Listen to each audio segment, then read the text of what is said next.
اللہ چاہتا ہے کہ یہ بندہ اس رینک تک پہنچ جائے.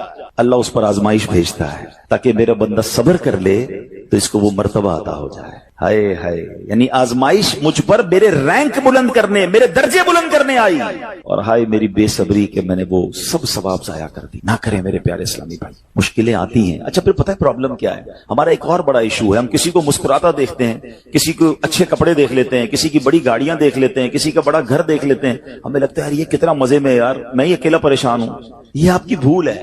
ایک بات یاد رکھیے گا، زندگی کی گاڑی مسائل کے پہیوں پر ہی چلتی ہے. امیر کے مسئلے اور ہیں، غریب کے مسئلے اور ہیں. شہرت جس کو ملی ہے نا، اس کے پرابلمز اور ہیں. جو غیر معروف ہے اس کی پرابلم اور ہے. زمانے میں ہر کسی کو کچھ نہ کچھ ایشو ضرور ہے. یہ نہ سمجھے کہ یار یہ اتنا مسکرا رہا ہے، کیا پتہ اس مسکراہٹ کے پیچھے کتنے دکھ چھپائے بیٹھا ہے. آپ یقین کریں، بلیو کریں، ایسا نہیں ہے کہ سب لوگ 100% خوشحال ہیں. پرابلم سب کے ساتھ ہوتے ہیں. میں کیا کیا بتاؤں آپ کو، ہمارے پاس تو لوگ دعائیں کروانے آتے ہیں نا، ایسی پرابلم بتاتے ہیں کہ پیروں سے زمین نکل جاتی ہے. بعض اوقات ہم اتنے بڑے گھر میں جاتے ہیں، اس کی گاڑیاں کروڑوں روپے کی کھڑی ہیں، ان سے ملاقات ہوئی، وہ کہتے ہیں حضرت آپ سے الگ سے دعا کروانی ہے. جب وہ بیچارہ اپنا مسئلہ بتاتا ہے نا، ہمیں لگتا ہے یار ہمارا تو غم ہی کچھ نہیں ہے. کتنی بڑی آزمائش سے گزر رہا ہے، کتنی بڑی پرابلم سے گزر رہا ہے. میں آج کی آپ کو مثال دیتا ہوں. ایک ہمارے بہت اچھے بھائی تھے، آج سے کچھ عرصہ پہلے انہوں نے ہمیں ایک ماشاءاللہ پراپرٹی دعوت اسلامی کے لیے بچیوں کے مدرسے کے لیے دی، اور اس کے چند دنوں بعد ان کا وصال ہو گیا. ان کو بیچاروں کو کینسر تھا. میں ان کے گھر پہ دعا کرنے گیا. ان کے بیٹے نے مجھ سے جب گلے لگانا تو بیٹا رونے لگا. اچھا میں سمجھا کہ بیچارہ اپنے والد کو یاد کر کے رو رہا ہے، ظاہر ہے 16 دن پہلے انتقال ہوا. اندر گئے، دعا کی، اس کے بعد میرے کان میں کہتا ہے کہ عبدالرحیم بھائی اس وقت میری زوجہ ہاسپٹل میں ہے. میں نے کہا کیا ہو گیا؟ کہ میری وائف کو بلڈ کینسر ہو گیا ہے. والد کا کینسر میں انتقال ہوا ہے. اللہ نے بڑا نوازا ہے ان کو، جیولرز ہیں. لیکن میں یقین کریں، میں آپ کو سچ بتا رہا ہوں، میں گاڑی میں بیٹھ کے میں بھی رونے لگا، کیونکہ وہ بندہ جب مجھے چھوڑنے آیا نا پھر میرے گلے لگ کے رو رہا تھا. میں سوچنے لگا یار کتنا دکھ ہے لوگوں کو، اللہ نے کتنی بڑی ہم پر مہربانیاں کی ہیں.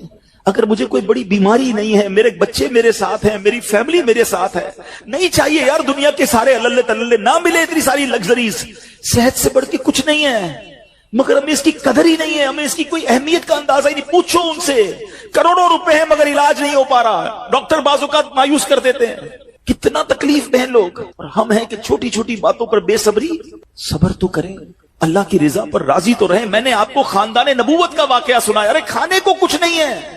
کاش یہ بات ہمیں سمجھ آ جائے اور ہم ہر حال میں اللہ کا شکر ادا کرنے والے بن جائیں. اور ایک اور میں آپ کو بات بتاؤں، ہم جو دنیا والوں کو بتاتے ہیں نا، ہوتا کچھ نہیں ہے اس سے. مت بتایا کرو دنیا والوں کو، صحیح بتاتا ہوں، مت بتایا کرو، اپنے غم مت بتایا کرو، ثواب بھی چلا جاتا ہے. اور بعض اوقات یہ دنیا والے نا ہمارا مذاق بھی اڑاتے ہیں. ہم جب کسی کو اپنا پرابلم بتاتے ہیں نا، ہمارے سامنے تو بڑے اچھے بنتے ہیں کہ اچھا ٹھیک ہے میں کرتا ہوں کچھ، بعد میں جا کے دنیا میں باتیں کرتے ہیں، آیا تھا میرے پاس ہے، اس کا یہ مسئلہ ہے، ہاں باتیں بڑی کرتا ہے، بڑی پرابلم میں ہے. کیوں بتاؤں میں دنیا والوں کو؟ نعت کا شعر ہے نا، کسی کا احسان کیوں اٹھائیں، کسی کو حالات کیوں بتائیں، کیوں بتاؤں میں دنیا والوں کو مجھے کیا غم ہے نا. میرے آقا سلامت رہے ہیں، اللہ کے حبیب علیہ الصلوۃ والسلام ہیں، اور رب عز و جل کی بارگاہ ہے، میں ادھر عرض کروں نا. کسی کا احسان کیوں اٹھائیں، کسی کو حالات کیوں بتائیں. آقا تم ہی سے مانگیں گے تم ہی دو گے، تمہارے در سے ہی لو لگی ہے. ہاں اللہ رسول کی بارگاہ میں عرض کیا، ادھر آنسو بہاؤ، نہ بتاؤ دنیا والوں کو. ایک اور کمال کا شعر ہے کہ دنیا والے تو درد دیتے ہیں، زخمی دل کی دوا مدینہ ہے. تو جب دنیا والوں نے کوئی ہمارا بھلا کرنا بھی نہیں، نہ ان کے ہاتھ میں ہے، شفا دینے والی ذات میرے رب کی، برکت دینے والی ذات میرے رب کی، تو اللہ سے ہی باتیں کرو نا. تو آج سے یہ ذہن بنا لے میرے پیارے اسلامی بھائی، مشکل آنی ہے تو صبر کے ساتھ وہ وقت گزارنا ہے، اللہ کی رضا پر راضی رہنا ہے. وہ بڑا کریم ہے، وہ اپنے غیب کے خزانوں سے آپ کو عطا فرمائے. توجہ بیان کی طرف رکھیے گا. اور اب آتے ہیں اس پورے واقعے سے ایک اور خوبصورت بات جو ہمیں سیکھنے کو ملی، اور وہ بات کیا ہے کہ نبی پاک کے خاندان کی سخاوت کیسی تھی. مولا علی شیر خدا کے پاس صرف 6 درم تھے، آپ نے وہ سب کے سب دے دیے. مگر آج حال یہ ہے کہ لوگ اپنی زکوٰۃ ادا نہیں کرتے. آج زکوٰۃ لوگوں کو بھاری پڑنے لگ گئی ہے. جب کیلکولیٹ کرتے ہیں کہ جناب کروڑوں روپے زکوٰۃ، تو اس کے بعد ان کو بھاری لگتی ہے. نہ کریں ایسا. یہ زکوٰۃ مال کا میل ہے، اور اگر یہ مال کا میل آپ کے مال سے جدا نہ ہوا تو یہ آپ کے مال کو بھی میلا کر دے گا. ایک بات یاد رکھیے گا، سرکار دو عالم صلی اللہ تعالی علیہ وسلم کا یہ فرمان ہے، اپنی زکوٰۃ ادا کر کے اپنے مال کو مضبوط قلعوں میں قید کر لو. اگر میں اور آپ چاہتے ہیں نا کہ میری آپ کی پراپرٹی سیکیور رہے، ہمارے مال و اسباب سیکیور رہے، تو حدیث پاک میں تو فارمولہ موجود ہے. کہ اپنے مال کو زکات دے کر مضبوط قلعوں میں قید کر لو، لیکن یہاں زکات دینے کے لیے تیار نہیں لوگ، لمسم نکال دیتے ہیں، کیلکولیٹ نہیں کرتے۔ یاد رکھیے یہ مال ہی عذاب بن جائے گا اگر آپ زکات پوری ادا نہیں کرتے۔ اگر ہمارے پاکستان میں سارے سرمایہ دار کچھ نہ کریں، اپنی زکات پوری ادا کر دیں، سارے زمیندار اپنی زکات پوری ادا کر دیں، آپ اپنی آنکھوں سے دیکھیں گے کہ غربت کتنی جلدی ختم ہوتی چلی جا رہی ہے۔ میں نے ایک بار کیلکولیشن کی، ذرا سنیے گا۔ پاکستان زرعی ملک ہے، ٹھیک ہے، اور اس کی زراعت کی جو کیلکولیشن ہے وہ انٹرنیٹ پر موجود ہے، you can search your self. آپ چیک کر لیں کہ 2023 میں پاکستان کی ٹاپ 20 کراپس کون کون سی ہوئی ہیں، آپ انٹرنیٹ پر خود ڈھونڈ لیں، آپ کے سامنے اس کراپ کی کیلکولیشن بھی آ جائے گی کہ اتنے ملین ٹن، اتنے جناب کروڑ کے جی جو ہے وہ گندم ہوا، تو کاٹن ہوا، تو فروٹس ہوئے، تو شوگر ہوئی۔ پاکستان کو اللہ نے بڑا نوازا ہے۔ شریعت کا حکم کیا ہے؟ جس اللہ رسول کی ہم بات کر رہے ہیں، جس اسلام کو ہم نے قبول کیا ہے، شریعت کا حکم یہ ہے کہ اگر آپ کی فصل اگتی ہے تو اس فصل میں اگر بارش کا پانی ہے اور آپ اپنا پانی پرچیز نہیں کر رہے اور صرف بارش سے آپ کی فصل اگ رہی ہے، تو جتنی فصل اگی 10% عشر کیا کہتے ہیں 10ویں حصے کو، وہ آپ نے نکال دینا ہے اللہ کی راہ میں، وہ غریبوں کا حق ہے، وہ زکات ہے زمین کی۔ اور اگر آپ پانی ٹیوب ویل وغیرہ سے لیتے ہیں، پیسوں سے خریدتے ہیں، تو 5%۔ آپ بلیو کریں، میں بیٹھا کیلکولیٹر لے کر کہ پاکستان کی ٹاپ 10 کراپس کتنی ہوتی ہیں، اس کی مالیت کتنی ہے، اس کی ویلیو کتنی ہے، وہ میں نے بنائی اور اس کا 5% لگایا جو دینا ہی دینا ہے۔ آپ یقین کریں وہ بھی خربوں روپے میں بن گیا۔ یہ خربوں روپے کہاں ہیں اگر ہم زکات دیتے تو؟ کتنے غریبوں کا بھلا ہو جاتا، کتنے گھر خوشحال ہو جاتے۔ اچھا یہ تو صرف زمین کی زکات ہے، پراپرٹیز کی زکات اربوں خربوں روپے کے لوگ مالک ہیں، مگر جب کیلکولیٹر چلاتے ہیں نا، ہوئے ہوئے ہوئے زکات جناب 10 کروڑ روپے بن جائے گی، تو پھر بھاری لگتی ہے۔ اللہ کے بندے، اللہ نے 4 ارب دیے ہیں تو 10 کروڑ زکات ہے نا، تو ٹینشن گائے کی ہے، شکر ادا کرو۔ اللہ نے دینے والا بنایا، مانگنے والا نہیں بنایا۔ مگر آج زکات بھاری پڑ گئی ہے۔ آپ کو پتہ ہے قارون کیوں دسایا گیا تھا؟ قارون یہ حضرت موسیٰ کا کزن تھا، یہ تورات کا عالم تھا اور بڑا عالم دین تھا، مگر جب حضرت موسیٰ نے اس کو زکات کا حکم دیا نا، اس کے پاس کتنے پیسے تھے کہ قرآن کہتا ہے اس کی خزانوں کی چابیاں ایک جماعت لے کر چلتی تھی، خزانے نہیں، صرف کیز آف دا ٹریجر، اتنا خزانہ تھا۔ مگر کیا ہوا یہ کہ جب حضرت موسیٰ نے اس کو کہا، اچھا اس زمانے پتہ زکات کتنی تھی؟ ابھی تو 100 پہ 2.5 ہے نا، 1000 پہ 1۔ آپ نے فرمایا ہر 1000 پر 1 تم نے زکات دینی ہے۔ اس نے کیلکولیٹ کیا تو بہت بنتے تھے، حضرت موسیٰ کے خلاف ہو گیا، زکات کا انکار کیا، اپنے خزانوں کے ساتھ زمین میں دھسا دیا گیا۔ پلیز خدا کے واسطے اس آواز کو سب مل کر آگے بڑھائیں۔ میں تو یہ سمجھتا ہوں جس طرح ہم نماز کی بات کرتے ہیں کہ نماز پڑھو، زکات دیں، بے شک کسی کو بھی دیں، جو حقدار ہے اس کو دیں، مگر زکات پوری دیں۔ پاکستان خوشحال ہو جائے گا، غریبوں کا بھلا ہو جائے گا۔ لیکن زکات جس کی ہزاروں لاکھوں میں شاید وہ نکال دیتا ہے، مگر جب زکات کروڑوں میں ہو رہی ہے تو لوگوں کے دلوں پر بوجھ بنتی جا رہی ہے۔ اس کو بوجھ نہ بننے دینا۔ میں ایک دعا کرتا ہوں آج، اگر آپ کو لگے تو آپ بھی آمین کہہ دینا۔ اپنے لیے تو میں کئی بار یہ دعا کرتا ہوں کہ یا اللہ مجھے وہ مال نہ دینا جس کی زکات مجھ پر بھاری ہو جائے۔ اہو آمین۔ یا اللہ وہ مال دینا کہ میں خوش دلی سے تیری راہ میں زکات دوں۔ اچھا یہ بھی بڑا ایشو ہے، پیسے نکلتے ہیں تو بھاری بڑے پڑتے ہیں۔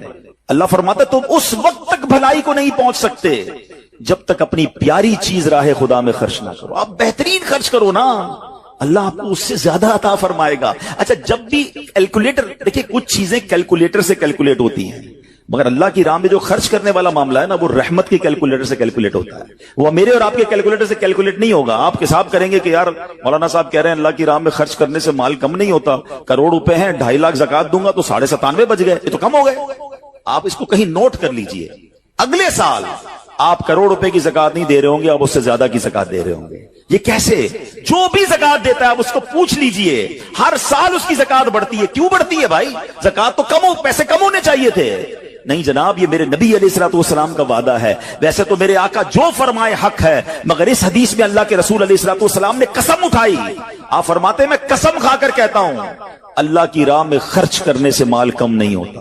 پھر تو لاک کر دو نا، پھر تو سمجھ جاؤ کہ جب نبی پاک قسم اٹھا کر فرما رہے ہیں۔ اچھا پھر آپ سب کو دیکھ لیں، جو بانٹ رہا ہے نا ہم ہر سال اس کا بڑھتے ہوئے دیکھ رہے ہیں، کم نہیں ہوتا۔ یہ بے وقوفی ہے جو یہ سوچتا ہے کہ یار دے دوں گا تو کم ہو جائے گا، نہیں۔ اور پھر میں آخری بات کر دوں اپنے بیان میں، جو ایک اور ایشو جو بہت بڑا ہم دیکھتے ہیں، ایک تو زکات پوری دینی ہے، اور انجوائے کر کے دینی ہے، خوش دلی سے دینی ہے، مزے لے کر دینی، یہ نہیں کہ دل پر بوجھ، یار کیا کروں 1 سال ہو گیا اب تو زکات دینی پڑے گی، نہیں یہ نہیں، دو اور انجوائے کرو، اللہ کی راہ میں خوش دلی سے دو۔ ایک واقعہ سن لیں، بات اور کلیریفائی ہو جائے گی۔ حضرت ابو جعفر اپنے زمانے کے بڑے ابدال ہیں، ان کے گھر میں ایک فقیر آیا تو انہوں نے اپنی زوجہ کو کہا کہ اپنے پاس کیا ہے دینے کے لیے؟ کہ حضور صرف 4 انڈے ہیں گھر میں، نتھنگ ایلس، 4 ایگز اونلی۔ کہا یہ چاروں ہی دے دو، ایمان اور عقیدہ اور بلیف دیکھیں، چاروں دے دو، چاروں دے دیے۔ تھوڑی دیر بعد دروازے پر دستک ہوئی، دیکھا تو ایک بندہ ٹوکری لے کر آیا، کہا کیا ہے؟ بیگم سے پوچھا، کہا آپ کے دوست نے انڈے بھجوائے ہیں۔ کہا کتنے آئے ہیں؟ کہا صاحب ذرا سنیے گا، کتنے آئے؟ تو کہا کہ 30 آئے ہیں۔ کہا 30 کس حساب سے آئے؟ ہم نے تو 4 دیے تھے نا۔ اب ایمان، ان کا عقیدہ اور ان کا بلیف دیکھے، کیا 4 دیے تو 40 آنے چاہیے تھے، ایک کا 10 اللہ کا وعدہ ہے نا۔ تو کہا حضور آئے تو 40 ہیں مگر 10 انڈے ٹوٹے ہوئے ہیں۔ تو آپ نے اپنی زوجہ سے پوچھا کہ سچ بتاؤ، جو تم نے 4 دیے تھے اس کی کنڈیشن کیا تھی؟ کہ حضور بات یہ، جب میں نے 4 دیے تھے نا اس میں بھی 3 ثابت تھے، ایک ٹوٹا ہوا ہی تھا۔ یہ فارمولا آج یاد کر لو، پورے دو گے پورے ملیں گے، ٹوٹے دو گے ٹوٹے ملیں گے۔ اب آپ چیک کیجئے کہ جب اللہ کی راہ میں خرچ کرنے کی باری آتی ہے، میں اپنا مال دل سے نکلتے ہوئے دکھ ہو رہا ہے یا خوشی ہو رہی ہے، بہترین دے رہا ہوں یا بچانے کی کوشش کر رہا ہوں؟ ہمیشہ یاد رکھیں، ہم اللہ کی راہ میں خرچ کرتے ہیں، ہمارے پیسے نہیں پہنچتے وہاں پر، وہاں نیت پہنچتی ہے۔ اب مجھے بتاؤ نا یار، ہم اپنے لیے خرچ کرتے ہیں بہترین کھانا، بہترین لباس، اور غریب کو دینا ہے تو بچا ہوا لیفٹ اوور۔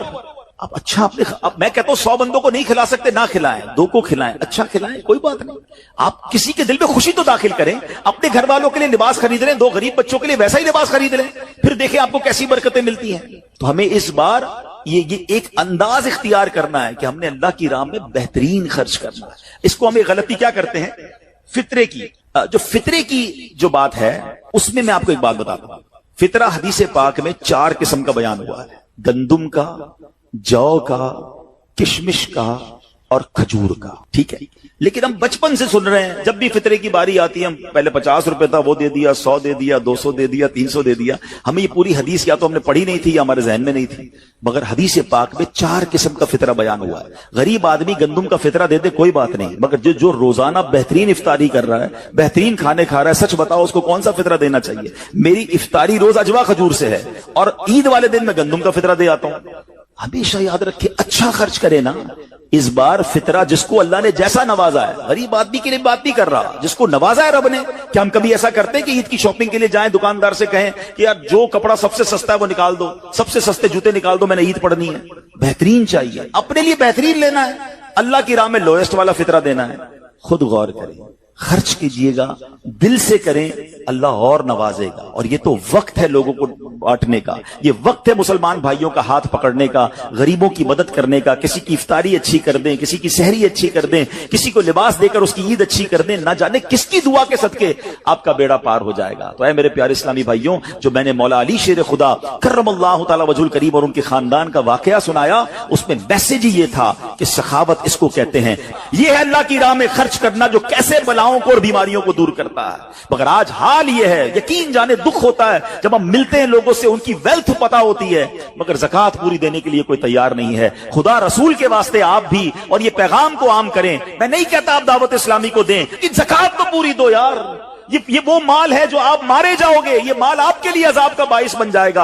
اور واللہ میں 2-4 دن پہلے ایک بزنس مین کے پاس گیا، بعض اوقات ہمیں بزنس مین بھی سکھا رہے ہوتے ہیں، کیا کمال کی اس نے مجھے بات کہی۔ وہ کہتا ہے عبدالحبیب بھائی میرا یہ پیغام ذرا بزنس کمیونٹی تک پہنچائیے گا کہ جو زکوٰۃ نہیں دیتے نا اور جو خرچ نہیں کرتے، ان کو پتہ ہی نہیں ہے وہ کتنا بڑا لاس کر رہے ہیں۔ جب سے میں نے بانٹنا شروع کیا ہے میرے مال میں ایسے برکت آئی ہے، میں خود حیران ہوں۔ میرے سامنے ڈیل ہوتی تھی وہ مجھے نظر نہیں آتی تھی، میں ادھر اللہ کی راہ میں صدقہ کرتا ہوں، ایسا لگتا ہے آنکھوں سے پردہ اٹھتا ہے، میرا کام ہو جاتا ہے۔ تو ان کو بتائیے آپ اپنا خود نقصان کر رہے ہیں اللہ کی راہ میں خرچ نہ کر کے۔ تو یہ ڈیوٹی ہے، بچپن سے سنا تھا اسلام کے 5 پلر ہیں، توحید، روزہ، نماز، حج اور زکوٰۃ۔ ہم زکوٰۃ کو تو ایسے اگنور کر بیٹھے ہیں کہ جناب دے دی اپنی مرضی سے، کوئی 5 لاکھ دیتا ہے، کوئی 10 لاکھ دیتا ہے، زکوٰۃ کس کو جا رہی ہے یہ بھی نہیں سوچ رہے کہ میری زکوٰۃ کا یہ مستحق ہے کہ نہیں، میں جس آرگنائزیشن کو دے رہا ہوں اس کے پاس کوئی زکوٰۃ ادا کرنے کا صحیح فارمولا ہے کہ نہیں، یا میں جس بندے کو دے رہا ہوں وہ زکات کا مستحق ہے کہ نہیں, بس سر سے ایک بوجھ اتارنا ہے,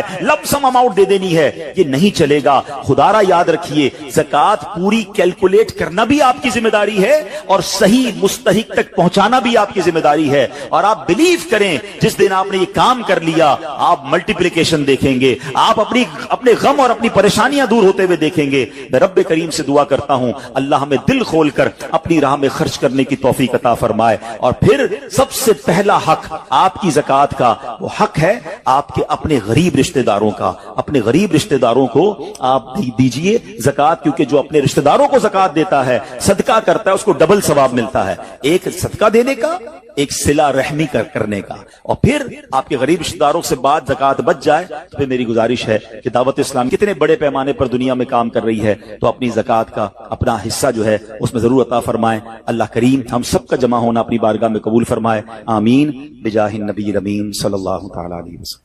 سورہ فاتحہ 100 مرتبہ پڑھ کر جو دعا مانگی جائے وہ قبول ہوتی ہے. سورہ بقرہ کی تلاوت سے شیطان گھر سے بھاگ جاتا ہے. آیت الکرسی پڑھنے سے محتاجی دور ہوتی ہے. سورہ کہف کو ہمیشہ پڑھنے والا دجال کے فتنوں سے محفوظ رہے گا. والدین کی قبر پر ہر جمعہ سورہ یاسین کی تلاوت کرنے سے اس کی حروف کی تعداد کے برابر ان کے گناہ بخش دیے جاتے ہیں. سورہ الدخان پڑھنے سے مشکل دور ہوتی ہے. جو قریب المرگ ہو اس پر سورہ جاسیہ کا دم کرنے سے خاتمہ بالخیر ہوتا ہے. سورہ حجرات کا پڑھنا اور دم کر کے پینا گھر میں خیر و برکت کے لیے مفید ہے. سورہ قاف پڑھنے سے جو باغ ہوتے ہیں ان کے پھلوں میں کثرت ہوتی ہے. سبحان اللہ. سورہ رحمان 11 بار پڑھنے سے تمام مقاصد پورے ہوتے ہیں. سورہ واقعہ جو شخص روزانہ پڑھے گا اسے کبھی فاقہ نہ ہوگا. سورہ ملک کو ہر رات پڑھنے والا عذاب قبر سے محفوظ رہے گا. سورہ مزمل کو 11 بار پڑھنے سے ہر مشکل آسان ہو جاتی ہے. سورہ مدثر کو پڑھ کر حفظ قرآن کی دعا مانگنے سے قرآن کریم کا یاد کرنا آسان ہو جاتا ہے. جو بچے حفظ کر رہے ہیں ان کے لیے زبردست وظیفہ ہے. سورہ النازعات پڑھنے سے جاں کنی کی تکلیف نہیں ہوگی. سورہ ضحیٰ پڑھنے سے بھاگا ہوا آدمی واپس آ جائے گا. سورہ علم نشرح کو جس مال پر پڑھ دیا جائے اس میں خوب برکت ہوتی ہے. سورہ تین والزیتون جو ہے 3 مرتبہ پڑھنے سے اخلاق و کردار بہتر ہوتے ہیں. سورہ علق میں جوڑوں کے درد کا علاج ہے. سورہ قدر جو صبح و شام پڑھے اللہ عز و جل اس کی عزت بڑھا دے گا. سورہ بینہ برس اور یرکان کا علاج ہے. جس آدمی یا جانور کو نظر لگی ہو اس پر سورہ عادیات کا دم مفید ہے. سورہ قارعہ پڑھنے سے بلاؤں سے حفاظت رہتی ہے. سورہ تکاثر کو 300 بار پڑھنے سے جلد قرض ادا ہو جاتا ہے. کئی لوگ کہتے ہیں جناب قرض بہت ہے, چلے قرآن کا وظیفہ لے لیں, الہاکم التکاثر. یہ جو سورت ہے 300 بار پڑھنے سے بہت جلد قرض اتر جاتا ہے. سورہ عصر پڑھنے سے غم دور ہو جاتا ہے. سورہ ہمزہ اور سورہ فیل دشمن کے شر سے حفاظت کے لیے, اور سورہ قریش جان کی حفاظت کے لیے بڑی مجرب ہے, بڑا کمال کا وظیفہ ہے. سورہ ماعون بڑی مشکل کے وقت میں پڑھنا بہت مفید ہے. سورہ کوثر کی تلاوت سے بے اولاد صاحب اولاد ہو جاتا ہے. کئی بے اولاد بھی وظائف مانگ رہے ہوتے ہیں. سورہ کافرون 1/4 قرآن کے برابر ہے. سورہ زلزال نصف قرآن کے برابر ہے. سورہ اخلاص 1/3 قرآن کے برابر ہے. اور سورہ فلق اور سورہ ناس سے جن اور شیطان اور حاسدوں کے شر سے حفاظت رہتی ہے. پھر کیوں نہ ہم قرآن سے دوستی کر لیں, کیوں نہ قرآن کو اپنا ورد بنا لیں. استغفار جہاں گناہوں کی معافی ہے نا, وہاں یہ بہت سارے مسائل کے حل کی کنجی بھی ہے. آپ اگر پرابلم میں ہیں, روزی کے مسائل ہیں, اولاد نہیں ہو رہی ہے یا کوئی بھی پرابلم ہے, ایک واقعہ سنیے. امام حسن بصری رحمۃ اللہ تعالی بہت بڑے بزرگ ہیں. ایک شخص آ کر کہتا حضور قحط کی پوزیشن آ گئی ہے, بارش نہیں ہو رہی, دعا فرمائیں کہ وظیفہ عطا فرمائیں. آپ نے فرمایا استغفار کرو. وہ چلا گیا. اچھا ایک بزرگ بیٹھے تھے ان کے پاس, حضرت ربیع بن صبیح رحمۃ اللہ, وہ دیکھ رہے تھے. دوسرا بندہ آیا, کہتا حضور تنگ دستی ہے, کاروبار میں ڈاؤن ہے, رزق میں تنگی ہے. آپ نے فرمایا استغفار کرو. تیسرا شخص آیا, کہتا حضور اولاد نہیں ہو رہی ہے, حصول اولاد کے لیے وظیفہ لینا ہے. فرمایا استغفار کرو. چوتھا بندہ آیا, وہ کہتا ہے کہ حضور میرے باغ میں فصلوں میں پیداوار کی کمی ہے. فرمایا استغفار کرو. حضرت ربیع بن صبیح کہتے ہیں حضور پہلا بندہ الگ پرابلم لے کر آیا, دوسرا الگ, تیسرا الگ, چوتھا الگ, چاروں کو ایک ہی وظیفہ استغفار استغفار. ہائے ہائے بڑوں کی بڑی باتیں ہیں. قرآن میں بھی پڑھتا ہوں, قرآن آپ بھی پڑھتے ہیں, مگر دیکھو اللہ والے کیسے پڑھتے ہیں. کیا خوبصورت جواب دیا آپ نے. آپ فرماتے ہیں سورہ نوح 12:29 آیت نمبر 10 سے 12 کی آپ نے تلاوت فرمائی. اب ذرا قرآن سنیے گا.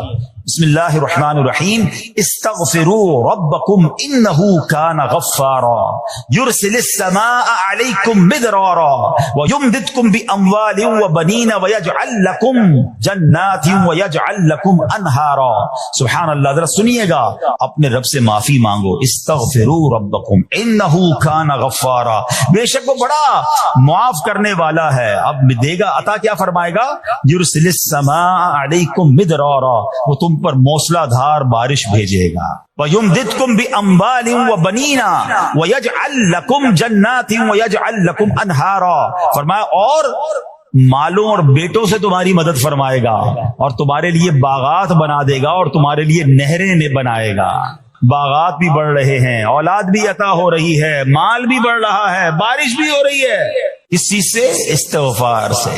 تو استغفار یہ آپ کے بہت سارے پرابلمز کا حل ہے, مسائل کا حل ہے. بس اپنی زبان استغفار سے تر رکھے. اچھا, پھر اس میں تھوڑی سی شرمندگی بھی ہو. ایسا نہیں کہ استغفار بھی ہو رہا ہے اور دماغ کہیں اور ہے, مسکرا بھی رہے ہیں, ہنس بھی رہے ہیں, اور استغفر اللہ, کسی سے معافی مانگتے ہوئے ہنستا ہے کیا بندہ؟ استغفر اللہ ربی من کل ذنب واتوب الیہ, یا اللہ میں اپنے سارے گناہوں سے تجھ سے معافی مانگ رہا ہوں. بہت سارے استغفار کے سیکھ ہیں. استغفر اللہ العظیم من کل ذنب عظیم, اے اللہ میں تجھ سے استغفار کرتا ہوں, وہ رب جو بہت عظیم ہے, اپنے سارے بڑے گناہوں سے میں استغفار کرتا ہوں. الگ سیغوں سے اللہ کی بارگاہ میں استغفار کریں. ہو سکے تو کبھی گناہ یاد آئیں تو آنسو بھی بہ رہے ہوں, مگر یہ استغفار اللہ کو بڑا پسند ہے. رنج و غم مٹانے والے آقا رسول خدا احمد مجتبی صلی اللہ تعالی علیہ وآلہ وسلم نے فرمایا, جو مجھ پر ایک مرتبہ درود پاک پڑھے اللہ پاک اس پر 10 رحمتیں نازل فرمائے گا. جو مجھ پر 10 بار درود پاک پڑھے رب کریم اس پر 100 رحمتیں نازل فرمائے گا. اور جو مجھ پر 100 مرتبہ درود پاک پڑھے اللہ پاک اس کی دونوں آنکھوں کے درمیان لکھ دے گا کہ یہ بندہ منافقت اور جہنم کی آگ سے آزاد ہے. سبحان اللہ. نام حضرت پہ لاکھ بار درود, نام حضرت پر لاکھ بار درود, بے عدد اور بے شمار درود. ہم کو پڑھنا خدا نصیب کرے, دم بدم اور بار بار درود. مومنو آپ پر پڑھے جاؤ با ادب اور با وقار درود. جو محب نبی ہے اے کافی, جو محب نبی ہے اے کافی, چاہیے اس کو بار بار درود.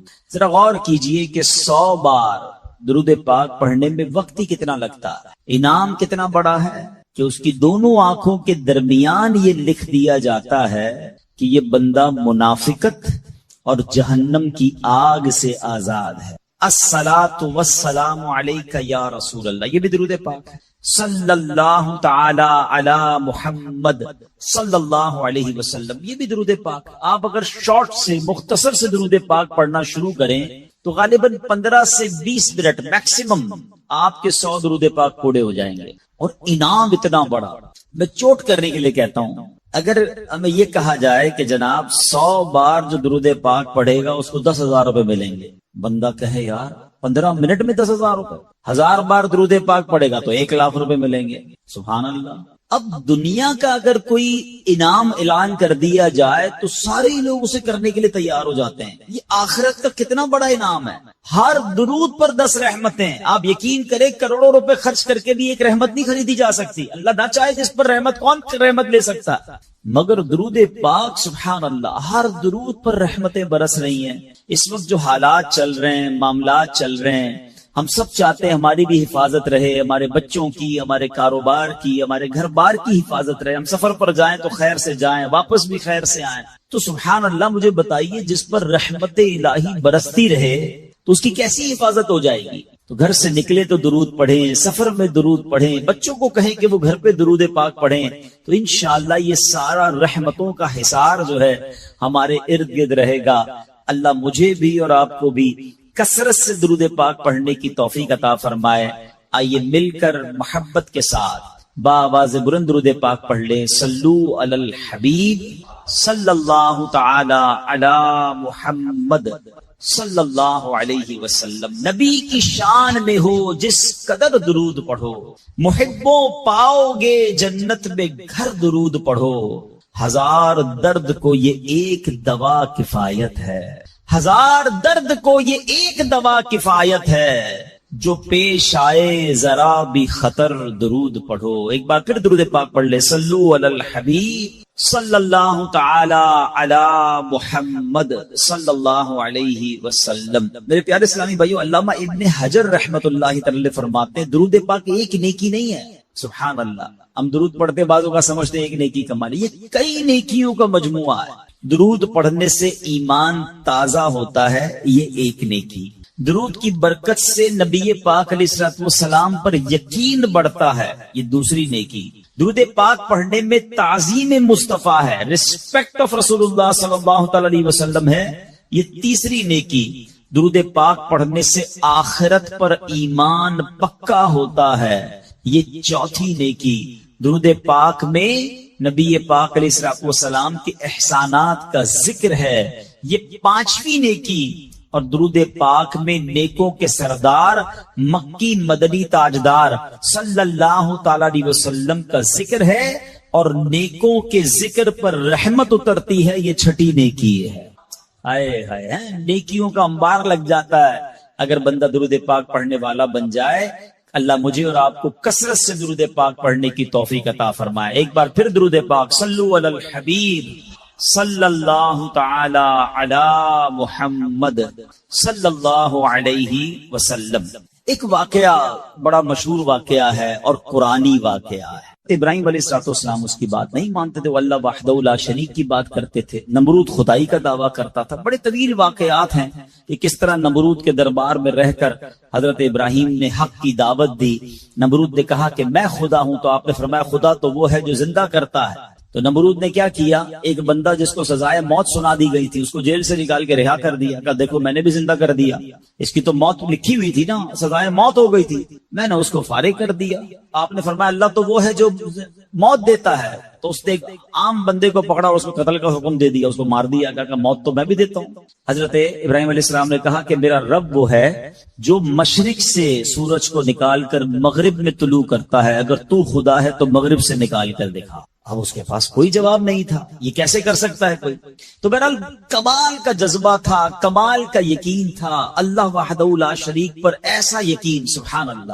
اب جب نمرود نے دیکھا کہ کوئی بات یہ ماننے کے لیے تیار نہیں ہے، تو ان بدبختوں نے یہ فیصلہ کیا کہ حضرت ابراہیم علیہ السلام کو آگ میں ڈال دیا جائے۔ اچھا وہ کوئی نارمل آگ نہیں تھی، ایسی آگ نہیں تھی کہ لکڑیاں لگائیں اور جناب بندے کو ڈالنا ہے، ایک ایسی آگ تھی کہ جو اس وقت تک اتنی بڑی آگ لگائی نہیں گئی تھی، اور ایسی آگ تھی کہ کوئی پرندہ بھی اوپر سے گزرتا تھا تو وہ گزر نہیں پاتا، جل کے اس کے اندر کوئلہ بن جاتا تھا، اور حضرت ابراہیم علیہ السلام کو اس آگ میں پھینکا جانے لگا۔ دیکھیں آج بھی اگر کوئی جیل میں قید ہو نا، سزا سنا بھی دی گئی ہو، تو اس کو یقین ہوتا ہے کہ کوئی نہ کوئی راستہ نکل آئے گا، ضمانت ہو جائے گی۔ یہاں تک کہ سزائے موت کے قیدیوں کو بھی یقین ہوتا ہے کہ چلے کوئی نہ کوئی چانس ہوگا، کوئی سزا معاف ہو جائے گی، کوئی عمر قید میں تبدیلی ہو جائے گی۔ سنا ہے پاکستان کی جیلوں میں کئی سال سے لوگ ہیں سزائے موت کے قیدی ہیں، مگر ان کو سزائے موت نہیں ہو رہی، تو کوئی نہ کوئی یقین یا امید رہتی ہے۔ حضرت ابراہیم علیہ السلام کو آگ میں پھینک دیا گیا، اپنی طرف سے اچھال دیا گیا۔ تو جبریل امین آئے اور آ کر کہا کہ اے ابراہیم کوئی حاجت ہے تو بتائیں۔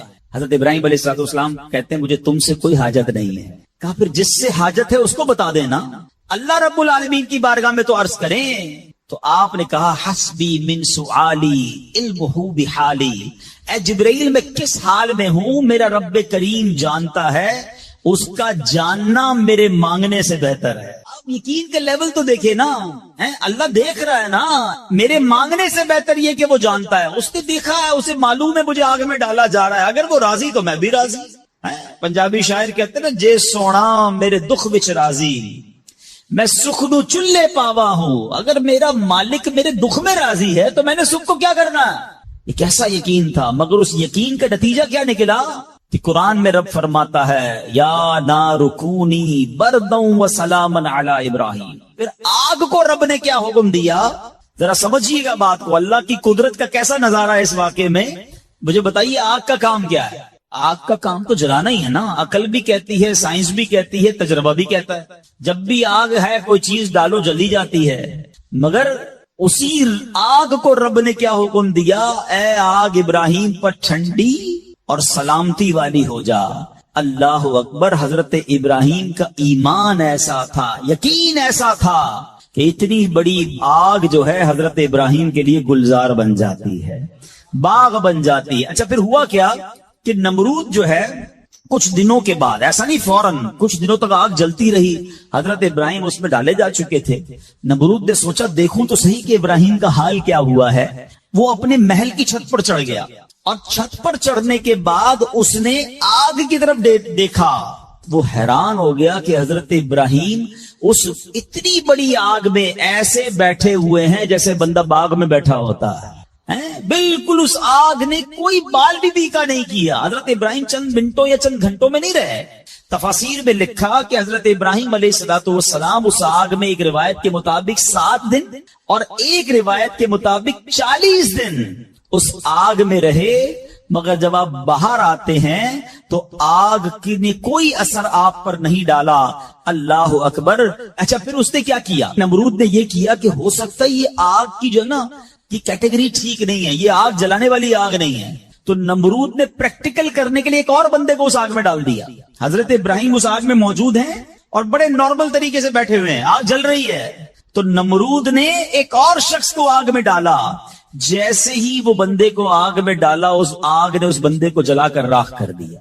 یعنی اس آگ کا کام جلانا تھا, مگر میرا رب جس کے لیے چاہے وہ آگ گلزار بن سکتی ہے. اللہ اکبر. آپ علیہ الصلوۃ والسلام کا جب یہ معجزہ لوگوں نے دیکھا تو کئی لوگ کلمہ پڑھ کر مسلمان ہو گئے. مگر نمرود کے نصیب میں ایمان نہیں تھا. لیکن اس واقعے سے سیکھنے کو کیا ملا؟ یقین, بلیف, اللہ پر بھروسہ.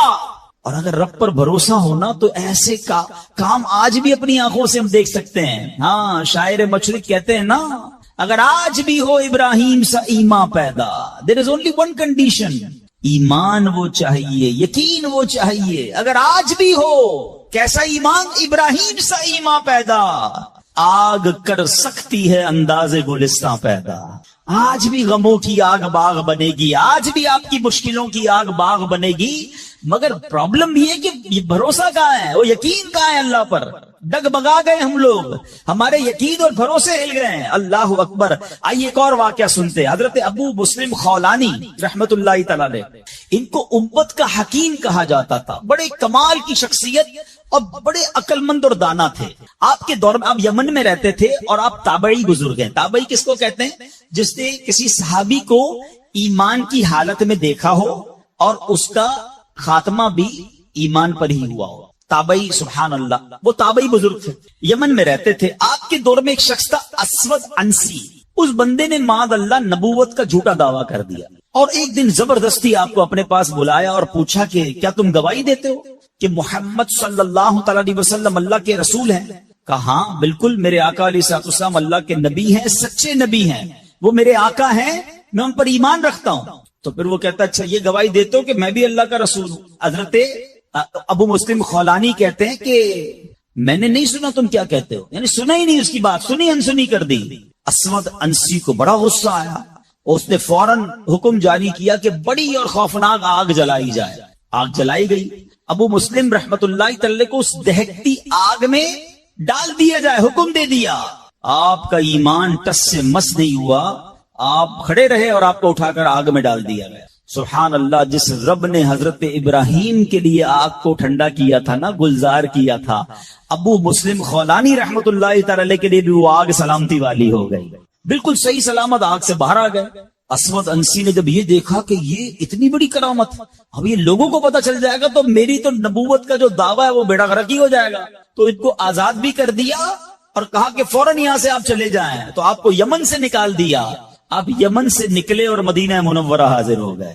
غلامی میں نہ کام آتی ہے شمشیریں نہ تدبیریں, غلامی میں نہ کام آتی ہیں نہ شمشیریں نہ تدبیریں, جو ہو ذوق یقین پیدا تو کٹ جاتی ہیں زنجیریں. کوئی اندازہ کر سکتا ہے اس کے زور بازو کا,